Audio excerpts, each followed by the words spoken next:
Primero que nada, tengo que admitir que después de escuchar la presentación de Sergio, si ya me sentía muy orgulloso de ser jalisciense, pues hoy simplemente esto se redobla y reiteramos la invitación a quienes nos escuchan en América, les damos buenos días, a quienes nos escuchan desde Europa, buenas tardes. No dejen pasar la oportunidad, como ya bien decía Diego, de venir a conocer Jalisco y hacer negocios por acá, les aseguro que no se van a arrepentir. Quiero empezar por agradecer al secretario Ernesto Sánchez Proal, que nos acompaña hoy y que siempre ha sido un aliado, no solo en la promoción, sino en la atracción de inversión a Jalisco, a Sergio Ríos, director de promoción de inversión, a Hacha y a todos los organizadores que hacen posible este evento el día de hoy. Me gustaría empezar por dar un marco muy general de dónde se encuentra México y Jalisco en un aspecto de Europa que hoy nos acompañan, por lo cual me parece que será de particular interés para ustedes conocer el alcance internacional y de comercio exterior al que México tiene acceso. A través de los tratados de libre comercio que hemos no solo ratificado en los últimos años, sino que hemos modernizado, ha sido una actividad muy intensa por parte del gobierno del país y por parte de la iniciativa privada, quienes hemos acompañado muy de cerca este tipo de negociaciones, hoy nos ponen a tener acceso a 500 millones de consumidores, que se dice fácil, pero es un porcentaje importante de la población mundial y esto se debe en una buena medida a la apertura comercial del país y a los tratados internacionales que tenemos ratificados. Además, pues somos no solo los principales socios comerciales de Estados Unidos, sino vecinos, y eso nos permite tener acceso a uno de los mercados más importantes del mundo. Y ya les hablaba yo de la relevancia de los tratados para efectos de la promoción, de la atracción y la interacción comercial de México con muchas regiones del mundo. Está el Tratado de Libre Comercio, que ha sido recientemente modernizado, tenía ya 24 años y esa modernización pues nos ha permitido incorporar una serie de capítulos que contemplan situaciones que la economía ocurrían en la economía pero no estaban plasmadas en el tratado. Mismo caso con el CPTPP y el mismo caso ha ocurrido con el tratado con Europa, que si bien el tratado con Europa versión 2.0, la ratificación está pendiente, esto está en vigor desde hace ya varios años. Esto pone al país en una serie de oportunidades y de retos. Por ejemplo, esa apertura al comercio internacional y esa vocación de promoción a la inversión que hemos visto en nuestra secretaria de Economía, Tatiana Cloutier. Les doy hoy les leo un par de párrafos de un comunicado que nos mandó hoy la secretaria, que está hoy iniciando un viaje a Estados Unidos, y específicamente en el comunicado que nos envía, la acompaña nuestro embajador de México en Estados Unidos, Esteban Moctezuma, se va a reunir con sus pares en Estados Unidos, que es Gina Raimondo y la embajadora Catherine Tai, y el objetivo de la reunión es específicamente mostrar la importancia que tiene para la Secretaría de Economía este proceso permanente de implementación del tratado y de la facilitación del comercio internacional con Estados Unidos en áreas muy concretas que habían estado en el foco de atención recientemente por eventos que habían ocurrido en el área específicamente automotriz, en el que, como saben, Jalisco es un jugador importante, y en el tema agropecuario.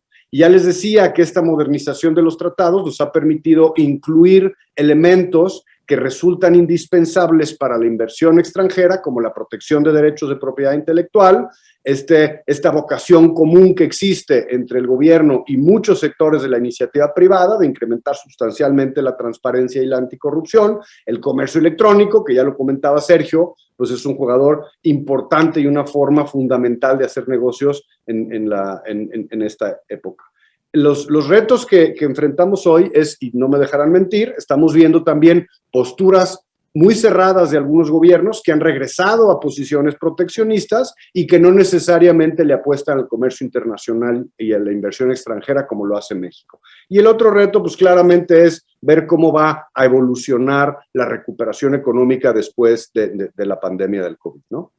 Creo que un tema relevante, y lo decía Sergio y lo decía Ernesto en su presentación, es ese vínculo que existe en el gobierno y en la iniciativa privada, que en Jalisco se posiciona de manera muy, muy especial. Tengo el privilegio de participar desde hace 5 años en el Cuarto de Junto, que es una iniciativa precisamente de la iniciativa privada, en la que acompañamos al gobierno federal en la negociación de todos los tratados internacionales en los que México es parte. Para efectos de esta presentación en particular, es relevante el tratado no solo con Estados Unidos y Canadá, sino con Europa y con la Alianza del Pacífico. Y un ejemplo muy concreto de lo dinámico de la participación y de la interacción y del interés del gobierno de traer la voz de la iniciativa privada a este tipo de negociaciones es que justo en una hora tenemos una llamada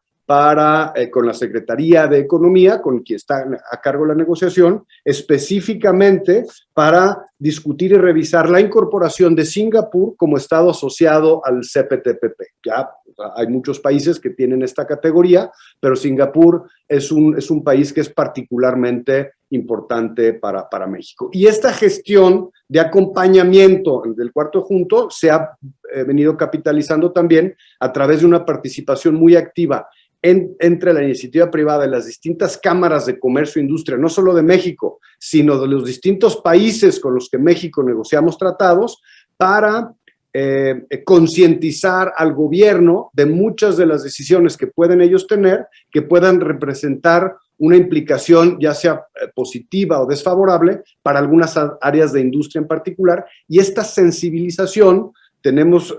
el placer de darnos cuenta que sí ha estado incluida en la redacción final de los tratados, que se ha tomado en cuenta por parte de los negociadores. Específicamente en relación a Jalisco, y les digo porque tenemos en la firma que yo trabajo más de 20 años, específicamente enfocados a la representación de la inversión extranjera en México y la inversión mexicana fuera del país, todos los inversionistas buscan el tipo de cosas que se dan en Jalisco en relación a la certeza jurídica, al respeto a la legislación. Ya lo decía Ernesto, lo comentaba Sergio,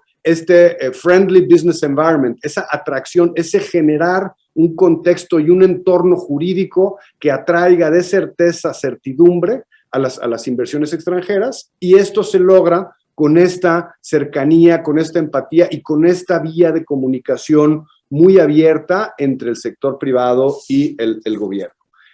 Uno de los puntos que es importante, y aquí lo planteo, es la importancia de contar con asesoría y representación no solo legal, que lo planteo hoy, sino del aspecto fiscal y contable, que lo planteará Bernardo en unos momentos, en el país de origen y también en el país de destino. ¿Por qué? Porque muchos de los temas ya más puntuales que tienen que ver con la selección del vehículo corporativo más apropiado para su tipo de inversión y para su proyecto en particular, tienen que ver con un análisis conjunto, y en el caso nuestro pues tenemos la fortuna de tener representación a través de nuestros aliados de Méritas en 91 países, que esto nos permite tener una comunicación para que ocurra lo que dice Diego, ese soft landing, ese aterrizaje tranquilo y sin sorpresas cuando una empresa invierte en otro país. Dentro de las recomendaciones ya de acciones mucho más puntuales, que evidentemente en 10 minutos es muy difícil cubrir todos los aspectos que se tendrían que considerar desde la óptica estrictamente legal al momento de determinar los mecanismos concretos para aterrizar una inversión, pero sí recomendaciones muy generales que no quisiera dejar pasar la oportunidad de compartir con ustedes es, en primer lugar, y ya lo mencionaba yo brevemente, esta selección del vehículo corporativo apropiado. Específicamente dentro de la legislación mexicana hay muchos tipos de sociedades sociedades anónimas de capital variable, SAPIs, sociedades de responsabilidad limitada, que para elegir el tipo de sociedad específica se tiene que analizar no solo el entorno que se tendría en el proyecto en México y particularmente en Jalisco, sino qué tipo de entidad se es en el país de origen. Y por eso hablaba yo de la necesidad de vincular el tema de la óptica y la asesoría legal en los dos países. Es muy importante verificar el cumplimiento de los temas de los tratados internacionales y que esto esté afín, en sinergia y en compliance con las regulaciones nacionales. Revisar los documentos en materia laboral, porque hoy hay una reforma muy importante en materia laboral, y las regulaciones que aplican a la industria en particular de las que se trata. Tema valioso es proteger las marcas y las patentes, sin duda, como en cualquier lugar del mundo, y revisar muy bien las reglas de origen para tener la certeza de que estamos tomando beneficio de los múltiples tratados de los que México es parte. Con esto cierro mi participación y les agradezco su atención, dejando esta lámina por si tienen alguna duda adicional. Muchas gracias.